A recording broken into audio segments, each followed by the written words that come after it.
नमस्कार, मैं हूं अश्विनी कुमार मिश्र। अब हुआ दिशुम, अब हुआ राज, यानी हमारा देश हमारा राज। इस महाघोष को घोषित करके समूचे औपनिवेशिक सत्ता को चूल हिला देने वाले भगवान धरती आबा बिरसा मुंडा की जयंती के 150 वर्ष पूरे हो रहे हैं। साल भर भगवान बिरसा मुंडा की जयंती के उपलक्ष्य में अनेक कार्यक्रमों का आयोजन किया गया और साथ ही साथ केंद्र सरकार ने भगवान बिरसा मुंडा की धरती ही नहीं, समूचे देश में जनजातीय गौरव को बढ़ाने के लिए अनेक ऐसे कार्य किए जो कि पिछले 75 वर्षों में नहीं किए गए हैं। हम मौजूद हैं भगवान बिरसा मुंडा की धरती रांची में और हमारे साथ बेहद खास मेहमान हैं। हमारे साथ हैं केंद्रीय मंत्री, जनजातीय कार्य मंत्रालय के केंद्रीय मंत्री जुएल ओराम साहब। बहुत बहुत स्वागत है सर आपका। सर, जिस तरीके से उद्घोष किया गया और कहा गया अंग्रेजों की सत्ता को हिला दिया भगवान बिरसा मुंडा ने, किस तरीके से देखते पिछले एक वर्ष में जनजातीय गौरव वर्ष के रूप में, जनजातीय पखवाड़े के रूप में, अनेक ऐसे आदि पर्व के रूप में बहुत सारे ऐसे कार्यक्रम किए गए जो इन महानायक भगवान को नए सिरे से व्याख्यायित करते हैं। क्या संदेश पूरे देश को? देखिए, माननीय प्रधानमंत्री नरेंद्र मोदी जी ने उलीहातू जाके भगवान बिरसा मुंडा का जन्म गांव से आपका पीएम जनमन का लॉन्चिंग किया था और उसमें 25,000 करोड़ खर्च करके हम 22,544 गांव, जिसमें पीवीटीजी अति पिछड़ा जनजाति समुदाय रहते हैं, उनका उत्थान करने के लिए हम लोग पहला लॉन्चिंग किया। 2 अक्टूबर को हजारीबाग में धरती आबा योजना के नाम पे जाना जाता है, उसको हमने लॉन्च किया और उसका जो पैकेज था ये 80,000 करोड़ का है और उसमें 549 डिस्ट्रिक्ट कवर हो रहा है और 2,911 ब्लॉक कवर हो रहा है और आपका 63,834 गांव इसमें कवर हो रहा है। इतना बड़ा योजना अभी तक कभी हुआ नहीं था और इसलिए ये भगवान बिरसा मुंडा का गौरव बढ़ाना, जनजाति का गौरव बढ़ाना, ये बहुत बड़ा प्रोग्राम है। सर, अगर देखें तो स्वर्गीय अटल बिहारी वाजपेयी जी के ही कार्यकाल में जनजातीय मंत्रालय का गठन हुआ और अब प्रधानमंत्री नरेंद्र मोदी जी उसी कार्यशैली में उसको और तेजी से गति देते हुए समूचे जनजातीय गौरव को नए सिरे से व्याख्यायित कर रहे हैं। चाहे वो युवाओं के लिए नेतृत्व के कार्यक्रम हो, चाहे वो संग्रहालयों की स्थापना हो, चाहे वो जो ऐसे गुमनाम हमारे महानायक हैं उनको इतिहास में उचित स्थान देने की बात हो, तो किस तरीके से देखते हैं पिछले 11 वर्षों के कार्यकाल को कि नए गौरव और विरासत दोनों का संरक्षण किया गया है जनजातीय परिप्रेक्ष्य में? जी, बहुत बढ़िया आपने प्रश्न किया। आप पहले तो जनजाति का जो स्वाधीनता संग्राम में जो योगदान था उसको कोई जानते नहीं था, पहचानते नहीं थे, उनको महत्व दिया नहीं गया था। मेरे को याद है, मैं जनजाति कार्य मंत्री पहले बना अटल बिहारी वाजपेयी जी का, और जिस दिन आपका झारखंड प्रदेश का नोटिफिकेशन का कार्यान्वयन हुआ, मतलब 9/11/2000 को मैंने यहाँ से आपका उलीहातू गांव जाने के लिए निकला, लेकिन मैं पूरा गांव गाड़ी में जा नहीं पाया, 4 पहिया गाड़ी में, तो मैंने उतर के फिर मोटरसाइकिल में जाके उलीहातू गांव में घूम के रेकी करके आया। मेरे को प्रशासन के ओर से मना भी किया जा रहा था क्योंकि उस समय में नक्सल प्रभावित था। आज उस उलीहातू गांव में ऑल वेदर रोड बन गया है, डीएवी पब्लिक स्कूल बन गया है, आपका वहाँ बहुत सारे बिरसा मुंडा का जो के साथ संलग्न है उनका मेमोरी में जो चीज़ है उसमें दर्शाया गया है। आप यहाँ का जो बिरसा मुंडा जो म्यूजियम बना हुआ है, ये भी हमारा सरकार का देन है। 2018 में मैं इसका फाउंडेशन स्टोन ले किया था और माननीय प्रधानमंत्री और तत्कालीन हमारे जनजाति कार्य मंत्री अर्जुन मुंडा ने इसको लोकार्पण किया है और ये इसमें बहुत बढ़िया चीज़ भी दिखाया जा रहा है। लोग इसमें से सीख रहा है और जान रहा है। बिरसा मुंडा पहले भी थे, 1875 का उनका जन्म है, 25 वर्ष ही केवल वो जिंदा थे और 1900 में उनका माने ब्रिटिश ने उसको मार दिया, बोलने से भी कुछ ये नहीं होगा। तो उस समय तक, आज तक उसको कोई महत्व नहीं देते थे, कोई जानते नहीं थे। आज उसी काम को स्वर्गीय अटल बिहारी वाजपेयी जी ने और नरेंद्र भाई मोदी जी ने खूब जोरदार से आगे बढ़ाया है और गौरव वर्ष इसको घोषित किया है। ये इसलिए हम लोग के लिए रियली बहुत ही गर्व का विषय है। जी, मुझे खुद याद है एक बार यूपीएससी में सवाल आया था उल गुलान, तो इतिहास के बड़े बड़े विद्यार्थी भी नहीं जानते थे कि ये किस विद्रोह से संबंधित है, तो इतिहास में उतनी भी जगह नहीं मिल पाई थी कि लोगों को, और अब नए सिरे से पुनर्स्थापित गौरवपूर्ण तरीके से किया जा रहा है। अभी प्रधानमंत्री जी ने ही अगर छत्तीसगढ़ की बात करें, वीर नारायण सिंह स्मारक जनजातीय स्वतंत्रता संग्राम सेनानी संग्रहालय का भी उन्होंने उद्घाटन किया। ऐसे बहुत सारे संग्रहालय देश के अलग अलग हिस्सों में बनाए जा रहे हैं। 12 संग्रहालय बनाया जा रहा है। उसमें पहला वीर बिरसा मुंडा धरती आबा का संग्रहालय पहला उद्घाटन हुआ है। उसके बाद मध्य प्रदेश में एक बना हुआ है, गुजरात में एक बन चुका है, और सबसे लाटेस्ट जो 1 तारीख को आपका इसमें रायपुर में इसको उद्घाटन हुआ और उसमें मैं स्वयं प्रेजेंट था। और ये भी देखने लायक संग्रहालय है और उसमें स्वाधीनता संग्राम में जनजाति का कितना बड़ा योगदान था, ये देखने लायक चीज़ है, जो कि महत्व नहीं दिया गया था और इतिहास में स्थान हम लोग को नहीं मिला था। रियली प्रधानमंत्री नरेंद्र मोदी ने ये बहुत बड़ा काम करके हम लोग को गौरव बढ़ाया है और जनजाति को हमको सम्मान दिया है। जी सर, इससे आपने बताया कि धरती आबा ग्राम उत्कर्ष अभियान है, प्रधानमंत्री जनजाति आदिवासी न्याय महाअभियान जिसको प्रधानमंत्री जनमन कहा जा सकता है जी। इसके अलावा सबसे बड़ी बात थी और सबसे बड़ी जो लड़ाई भी थी, चाहे वो अंग्रेजों के ज़माने या फिर स्वतंत्रता के बाद भी, जंगल ज़मीन पर अपना हक हुकूक वो हासिल नहीं था। वन अधिकार के तहत कैसे अधिनियम के तहत आपने और सशक्तिकरण किया है, जंगल उन लोगों का हुआ है जो वास्तविक विरासत में जिनको हासिल। फॉरेस्ट राइट एक्ट जो है, फॉरेस्ट राइट जंगल अधिकार आइन, जो लोग जंगल में रहते थे लेकिन उनका नाम में पट्टा नहीं होने के कारण भारत सरकार के और राज्य सरकार के तमाम आपका जो योजना से लोग वंचित रहते थे। उनको मकान नहीं मिलता था, उनको पीने के लिए पानी नहीं मिलता था, उनका घर में बिजली कनेक्शन नहीं हो पाता था। ऐसे बहुत सारे सुविधा जो सरकार घोषित करते थे, लेकिन वो बीपीएल कैटेगरी में आने के बावजूद भी उनको कोई अधिकार नहीं मिलता था, कारण कि उनका जमीन का जो पट्टा उसमें जो बसे हुए थे उसका हक उनको नहीं मिलता था। इसके कारण सरकार ने निर्णय किया और वन अधिकार कानून दिया और आज हम लोग 20 लाख से भी ज़्यादा लोगों को हम पट्टा दे चुके हैं और सामूहिक पट्टा भी दिए हैं, इंडिविजुअल पट्टा भी हम लोग दिया है। तो इसके कारण भी बहुत लोग लाभान्वित हुए हैं। सर, अगर देखें तो सबसे बड़ी समस्या थी शिक्षा की, स्वास्थ्य की, वनोपज पे अधिकार की। वन अधिकार अधिनियम से तो आपने सशक्तिकरण किया ही। शिक्षा में एक बहुत ही शानदार मॉडल शुरू किया गया। पहले नवोदय विद्यालय, आवासीय विद्यालय बनाए गए थे, एकलव्य मॉडल आवासीय विद्यालय बनाए गए हैं। उनमें क्या सुविधाएं, उनके विस्तार का क्या लक्ष्य और उनकी क्या उपलब्धियां भी? ये भी एक एनडीए सरकार का बहुत बड़ा उपलब्धि है। अटल बिहारी वाजपेयी का समय में 100 एकलव्य विद्यालय के लिए स्वीकृति प्रदान किया गया था और उसमें से 84 बन पाया, कुछ नहीं बन पाया जमीन के कारण और दूसरा कुछ कारण।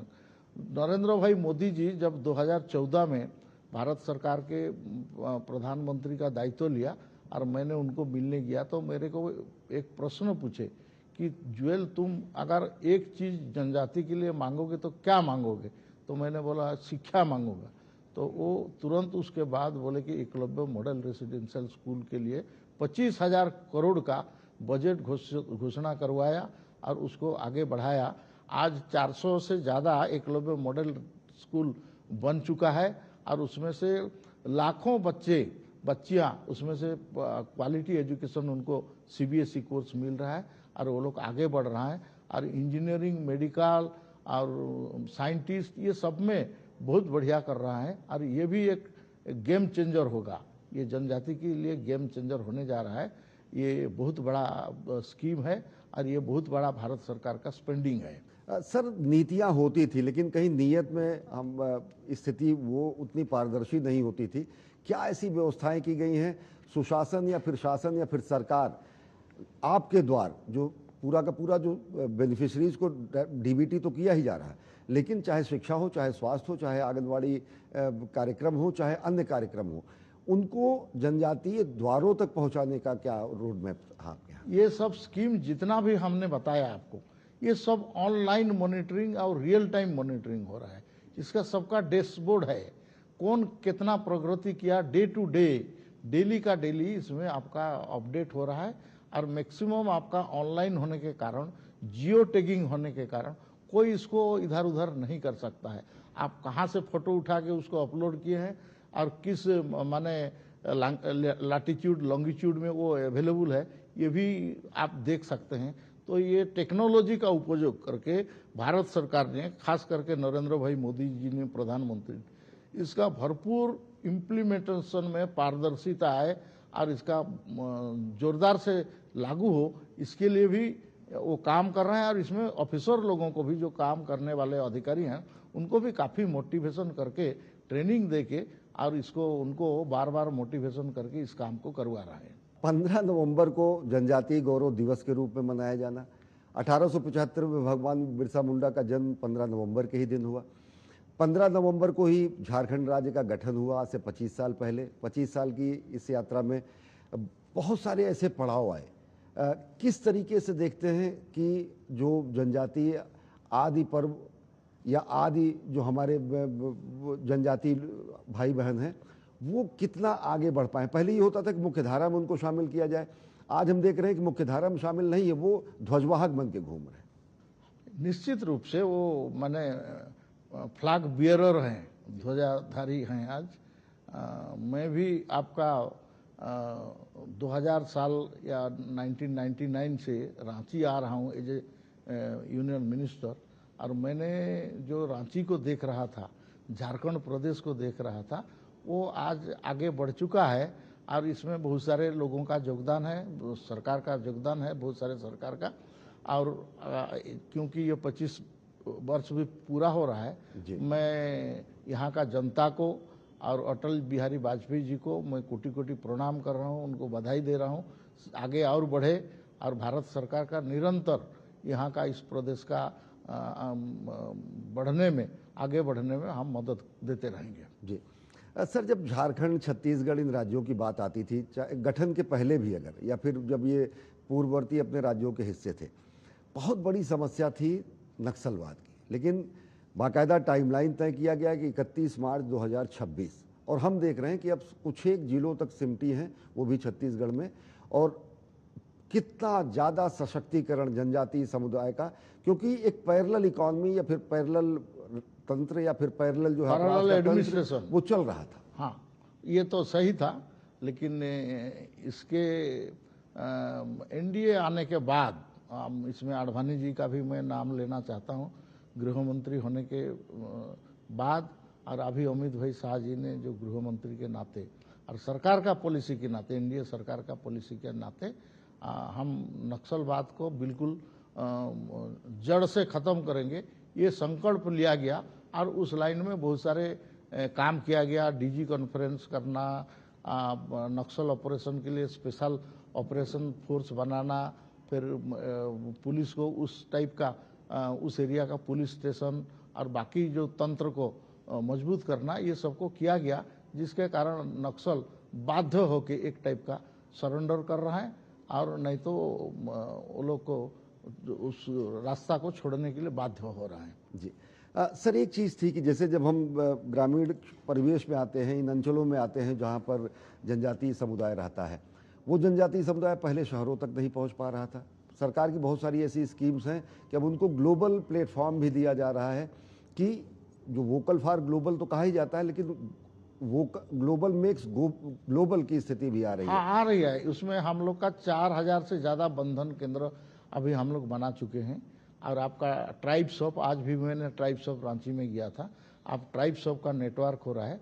जो पहले फॉरेस्ट प्रोड्यूस था, वो मिडिल मैन लोग का परचेज के कारण हमारा जनजाति समाज उसमें से कुछ बेनिफिट नहीं मिलता था, उनको पैसा नहीं मिलता था।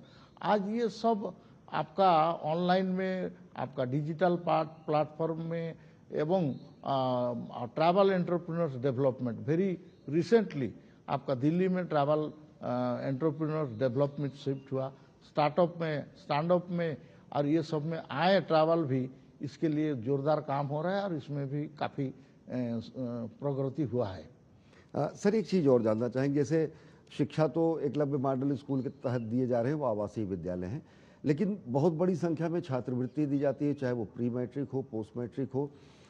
ये छात्रवृत्तियाँ किस तरीके से रुझान तो बढ़ाती ही हैं, सशक्त भी कर रही हैं, और उनकी स्थिति क्या है? आपको आज ये टीवी में मैं बोलने में ये मेरे हिचक नहीं है कि हम पहले कब हमको स्टाइपेंड मिलेगा ताकि हम किताब खरीदेंगे, नया कपड़ा खरीदेंगे, इसके लिए हम लोग वेट करते थे, महीनों महीनों वेट करते थे, और हमको 6 महीना 8 महीना के बाद पैसा मिलता था। आज लेकिन ऐसा स्थिति नहीं है, आज तो एडवांस देने का जैसा स्थिति में है, और हम डीबीटी के माध्यम से डायरेक्ट बेनिफिशियरी का खाता में हम दे रहे हैं, और इसको रिवाइज किया है, बार बार रिवाइज करके स्टाइपेंड भी पहले जितना मिलता था उसका अभी 4 गुना से ज़्यादा पैसा लोगों को मिल रहा है। तो ये भी एक बहुत बड़ा बेनिफिट माने जनजाति समुदाय को एक दे रहा है। जी सर, हमने देखा कि यहाँ पर भगवान बिरसा मुंडा का जो रांची में संग्रहालय है, वहाँ पर आप गए, वहीं पर उनको जेल में रखा गया, वहीं पर उन्होंने अपनी अंतिम सांस ली, वहीं पर उनका बलिदान हुआ। उलीहातू गांव की आपने दुर्दशा पहले की स्थिति बताई थी कि जाना भी संभव नहीं था, मैं और तो अब वहाँ मोटरसाइकिल में गए थे। राष्ट्रीय स्तर का जलसा का आयोजन होता है, राष्ट्रीय स्तर के कार्यक्रम आयोजित होते हैं। भगवान बिरसा मुंडा तो धरती आबा है ही, बहुत सारे ऐसे अन्य जनजातीय महापुरुष भी हैं जो इस धरती से जुड़े हुए हैं, उनको भी समादृत स्थान, उनको भी यथोचित स्थान, यथोचित सम्मान।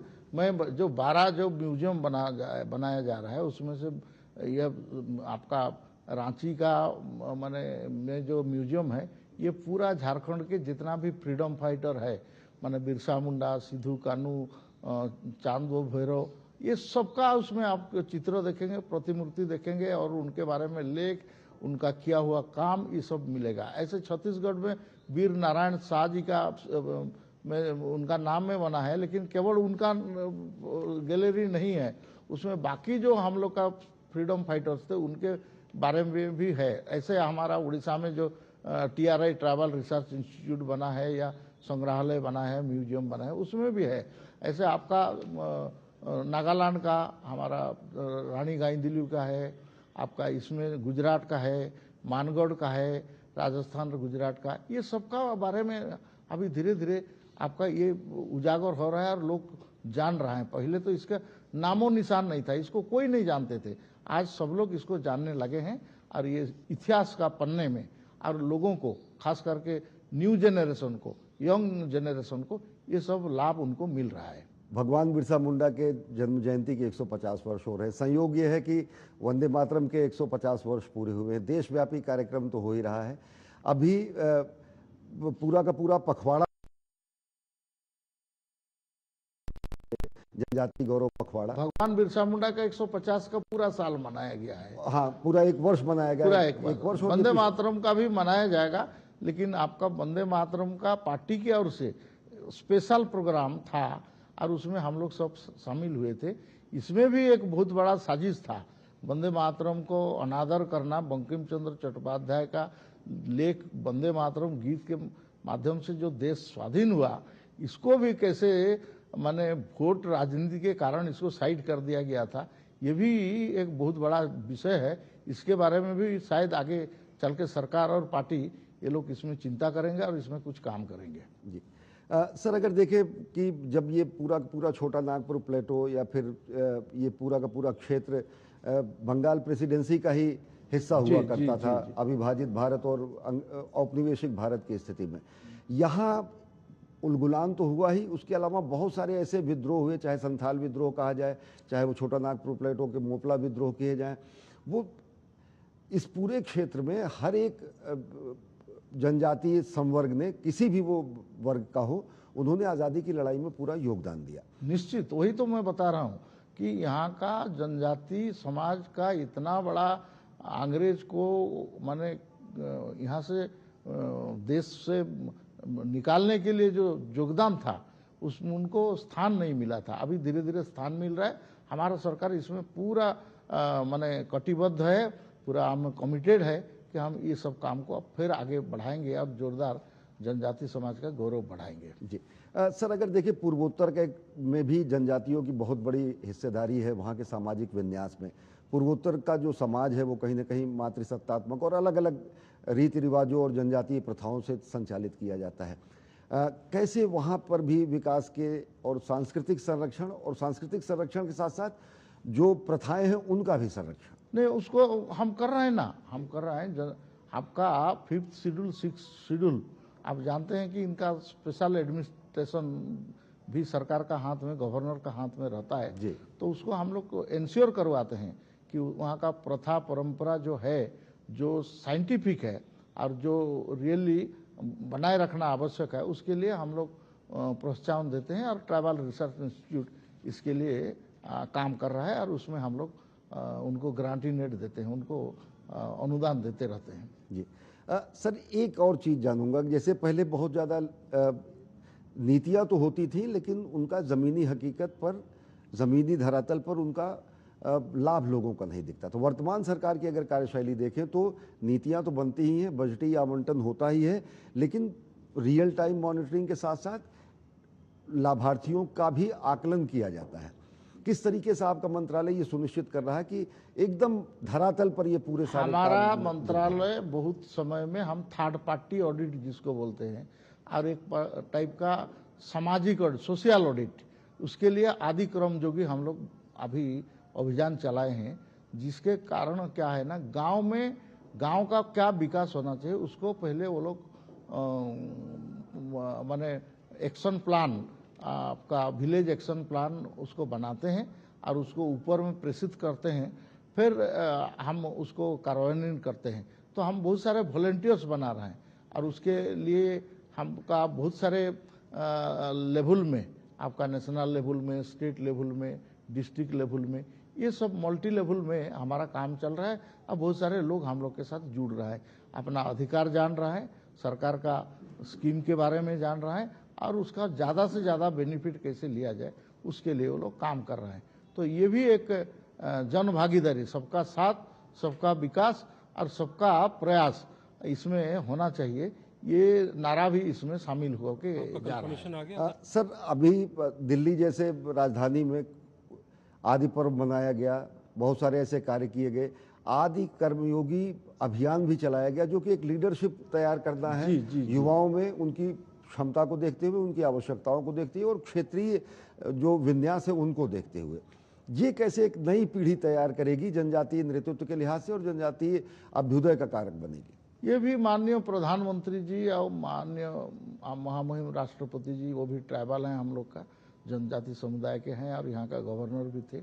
तो ये उनका ब्रेन चाइल्ड है, ये उनका सोच है, ये उनका मार्गदर्शन है और इसको हम इम्प्लीमेंटेशन कर रहे हैं और पूरा ग्राउंड लेवल में इसको हम लोग कर रहे हैं। सर, किस रूप में देखते हैं कि जो वर्तमान स्थितियां हैं, कितना हम पिछले 11 वर्षों में आगे आ पाए हैं और वर्तमान जो नीति नियंता हैं वो अगले आने वाले वर्षों में किस तरीके से और सशक्त करेंगे इन सारी योजनाओं को और जनजातीय? हमारा लक्ष्य है 2047 तक विकसित भारत। हम माने वर्ल्ड का तीसरा माने अर्थनैतिक शक्ति बनना हम चाहते हैं। केवल अर्थनैतिक शक्ति नहीं, सामरिक शक्ति हो और बाकी सब में हम शक्तिशाली बने, आत्मनिर्भर बने, देश स्वयं संपूर्ण हो। इसके लिए चिंता जब प्रधानमंत्री जी का है, उसी दिशा में सभी चीज़ का काम हो रहा है, उसी दिशा में सब हम लोग प्रयास कर रहे हैं। तो 2047 तक जब विकसित भारत का निर्माण होगा, आत्मनिर्भर भारत का निर्माण होगा, तो हर एक वर्ग का उसमें सहयोग होगा और ये महायज्ञ तभी संभव होगा जब एक सर्वसमावेशी और सर्वस्पर्शी समाज बने और आत्मनिर्भर भारत की संकल्पना साकार करने में न केवल जनजातीय समुदाय ही नहीं बल्कि समूचे देश की युवा शक्ति को एकजुट होना है और तभी ये महायज्ञ संपन्न होगा। बहुत बहुत धन्यवाद दूरदर्शन से बातचीत करने के लिए। नमस्कार। तो आप देख सकते हैं कि किस तरीके से पिछले 11 वर्षों में न केवल जनजातीय समुदाय के नए अभ्युदय की पटकथा लिखी जा रही है बल्कि साथ ही साथ कालातीत में इतिहास के पन्नों में कहीं छुपा दिए गए हमारे गुमनाम नायकों का, हमारे महावीरों का, हमारे महापुरुषों को समादृत और उचित स्थान भी दिया जा रहा है। नए अनुसंधान किए जा रहे हैं और साथ ही साथ जनजातीय गौरव दिवस के रूप में मनाया जाना, जनजातीय महापुरुषों को समादृत स्थान दिया जाना न केवल एक गौरव का बोध कराता है बल्कि वास्तविकता से परिचित कराते हुए ये पूरी दुनिया को बताता है कि किस तरीके से भारत एक सबल राष्ट्र के रूप में आज नहीं हजारों साल पहले से एक समावेशी राष्ट्र के रूप में रहा और निश्चित तौर से इस समावेशी स्वरूप को ही देखते हुए 2047 तक भारत आत्मनिर्भर बनेगा। इस विशेष प्रसारण में फिलहाल इतना ही। मुझे दीजिए अनुमति। देखते रहिए डीडी न्यूज़। नमस्कार।